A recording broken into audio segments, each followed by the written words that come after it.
24.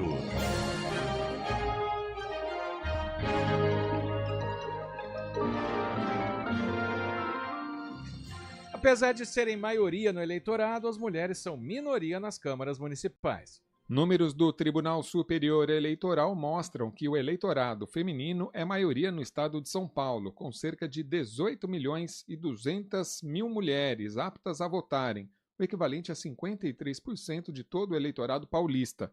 Já os homens correspondem a 47% do total, com 16 milhões e 100 mil eleitores.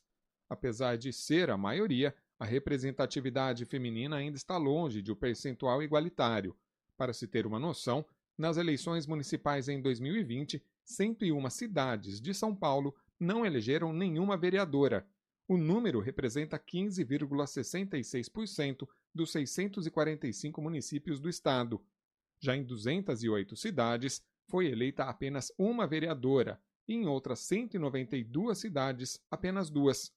Em 501 municípios paulistas, o equivalente a 77% do total, foram eleitas nenhuma, uma ou no máximo duas vereadoras em 2020. Para as eleições deste ano, até dia 20 de agosto, havia 73.119 pedidos de registros de candidatura para as câmaras municipais do estado, sendo 25.522 de mulheres. Em Campinas, na atual legislatura, dos 33 vereadores, apenas 4 são mulheres. Em mais de 2 séculos do parlamento campineiro, apenas 18 mulheres ocuparam as cadeiras até agora. De Campinas, André Berenguel. 2h47, olha, ainda falando sobre esse assunto, a participação feminina aí nas câmaras municipais e prefeituras, o TSE decidiu para essas eleições que mulheres eleitas podem perder o mandato se o partido ao qual elas pertencem fraudar a cota de gênero para a eleição. Esse entendimento do TSE é que a fraude compromete a integridade do processo eleitoral como um todo, mesmo em casos em que a representação feminina tenha saído vencedora do pleito. A gente conversa agora com o Alexandre Rolo, ele que é especialista em direito eleitoral, também é mestre e doutor em direito das relações sociais pela PUC São Paulo e professor também de pós-graduação em direito eleitoral do TRE de São Paulo. Vai tirar nossas dúvidas aí sobre essa novidade. Alexandre, boa tarde, bem-vindo ao Estúdio CBN, bem-vindo. Boa tarde, Tayla, boa tarde, Marco, obrigado pelo convite. Boa tarde. Bom, Alexandre, queria que você explicasse, então, sobre essas fraudes aí de cota de gênero, que agora, então, estão no alvo, do TSE. Como que essas fraudes acontecem quando o partido, aí, na verdade, coloca mais mulheres no pleito, mas sem a intenção, de que essas mulheres sejam eleitas? O que pode acontecer nesses casos? Queria que você explicasse para a gente. Acho que o primeiro ponto importante para a gente trazer aqui para o nosso ouvinte, Tayla, é dizer que nós estamos tratando aqui de uma política afirmativa para o aumento da participação feminina na política, e é uma questão, uma política afirmativa que foi criada pelo Congresso Nacional, está prevista em lei federal desde 2009. Então, nós não estamos tratando de nenhuma novidade, trata-se de algo que vem, repito, desde 2009, e pela legislação, o que nós temos em relação à cota de gênero é que nenhum partido pode lançar uma chapa de vereadores, por exemplo, nem 100% masculina, nem 100% feminina. Diz a lei que cada partido, que os partidos que vão participar das eleições proporcionais precisam ter, no mínimo, 30% e, no máximo, 70% de candidaturas de cada gênero. E o que acontece na maioria dos casos, e aí a gente entra especificamente na fraude à cota de gênero, é que os partidos acabam lançando, para a gente facilitar aqui as contas, se o partido lançar 10 candidaturas, acaba lançando 3 candidaturas femininas e 7 candidaturas masculinas, só que as 3 candidaturas femininas acabam sendo, na maioria das vezes, candidaturas laranjas para possibilitar justamente o lançamento das candidaturas masculinas. Então, ao se deparar com uma situação como essa, a Justiça Eleitoral e o TSE, e em especial, tem cassado toda a chapa de vereadores, porque não é possível, isso a Justiça Eleitoral realmente não tolera, que os partidos lancem algum tipo de candidatura laranja. Então, o que tem acontecido é que o TSE tem cassado a chapa completa de vereadores, todos os votos são considerados, então, nulos, e as pessoas que se elegeram perdem os mandatos, inclusive se a eleita foi uma candidata mulher. Doutor Alexandre, aí que entra a dúvida, né? Porque quando a coligação recorre, diz que a candidata, por exemplo, não teria condições financeiras de fazer a campanha, mas que todo mundo teria direito a se candidatar. Então, como que se descobre, né? O que pode definir que é uma candidatura laranja? São basicamente, Marco, 3 indícios que são utilizados pela Justiça Eleitoral que podem ou não ser somados. Então, um deles é a votação zerada ou inexpressiva. Então, há candidatas que se lançam e, no final das contas, tem 0 voto, por exemplo.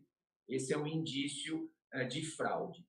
O segundo indício que é verificado pela Justiça Eleitoral é a prestação de contas. Todo candidato precisa prestar contas à Justiça Eleitoral. E quando essa prestação de contas ou não é apresentada, ou ela é apresentada zerada, sem movimentação financeira ou de forma padronizada, isso também pode ser considerado um indício dessa fraude à cota de gênero. E o terceiro indício seria a ausência de atos efetivos de campanha, divulgação, promoção de candidatura. Então, uma candidata que é candidata verdadeiro, ou um candidato homem que seja candidato verdadeiro, é claro que ele vai pedir voto, vai fazer campanha, vai aparecer nas redes sociais. Então, a partir do momento que você não tem nenhuma movimentação de pedido de voto, atos efetivos de campanha, isso é utilizado pela Justiça Eleitoral como um terceiro indício que pode levar ao reconhecimento da fraude. Doutor, até trazendo o cenário dos candidatos aqui em Campinas, tanto para a Câmara quanto para a Prefeitura também, mulheres. São 214 no pleito, 80 delas negras, que corresponde aí a 37% das candidatas, e homens 415 candidatos, 156 deles negros, o equivalente aí a 37,5%. O PV não tem nenhuma mulher negra candidata aqui em Campinas, e o PCO, PSTU e PCdoB não tem nenhum homem negro candidato. Levantamento feito aí pela nossa redação, né, em relação ao cenário aqui de Campinas para candidatos e candidatas nessa eleição. Então, 415 homens e 214 mulheres. Queria até que o senhor explicasse também qual que é o mínimo, né, da cota feminina que é exigido aí de cada partido ou coligação para o pleito. Tá, o mínimo são 30%. Então, diz a lei que é no mínimo 30% e no máximo 70% de candidaturas de cada gênero. Então, vai depender do número de candidatos total que cada partido vai lançar. Então, se um partido vai lançar uma chapa, por exemplo, com 30 candidaturas, dessas 30 candidaturas, no mínimo 30% e no máximo 70% de candidaturas de cada gênero. Sempre insisto, candidaturas verdadeiras, porque os partidos reclamam dizendo que têm dificuldade em encontrar candidatas mulheres, colocando a culpa, Tayla, nas mulheres. E a culpa aqui, eu quero deixar claro, você que é a nossa representante feminina nessa entrevista, a culpa não é das mulheres. As mulheres são maioria, acabou de aparecer aí na matéria, antes da nossa conversa, que as mulheres são maioria na população brasileira. E digo mais, Tayla, as mulheres são a maioria dos contribuintes brasileiros. Então, se nós formos pegar o total de contribuintes, a maioria dos contribuintes são mulheres. E, portanto, as mulheres é que pagam a maioria das contas do Brasil. E como elas pagam a maioria das contas do Brasil, é mais do que justo que elas tenham representatividade relevante nas câmaras municipais e também no Congresso Nacional e nas assembleias legislativas. Então, não me convencem desculpas no sentido de que o partido não conseguiu porque é difícil, porque mulher não se interessa pela política.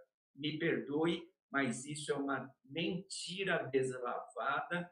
Os partidos tiveram 4 anos para fazer a lição de casa, desde as últimas eleições municipais de 2020. Então, o partido que não fez a lição de casa, não adianta agora, às vésperas das eleições de 2024, sair correndo atrás da tia do presidente do partido, da bisavó do presidente do partido, da tataraneta do presidente do partido, porque isso não vai dar certo e isso vai refletir em todos. Toda a chapa será cassada, eventualmente uma mulher eleita também será prejudicada, coisa que é uma discussão que a gente poderia ter também, se seria justo o TSE cassar essas mulheres eleitas, mas o que fica é o alerta: não pratiquem fraude à cota de gênero, lancem candidaturas femininas verdadeiras. Bom, quero agradecer então a participação do Alexandre Rolo, advogado especialista em direito eleitoral, também mestre e doutor em direito das relações sociais e professor também de pós-graduação em direito eleitoral do TRE de São Paulo, falando com a gente sobre essa fraude, então, de cota de gênero. Até mulheres eleitas pelo partido ou coligação aí podem perder o cargo se isso for comprovado. Doutor, muito obrigada mais uma vez, viu, pela participação, bom trabalho e ótima tarde. Boa tarde a todos, obrigado pela oportunidade. Obrigado, doutor Alexandre. Agora são 2h50.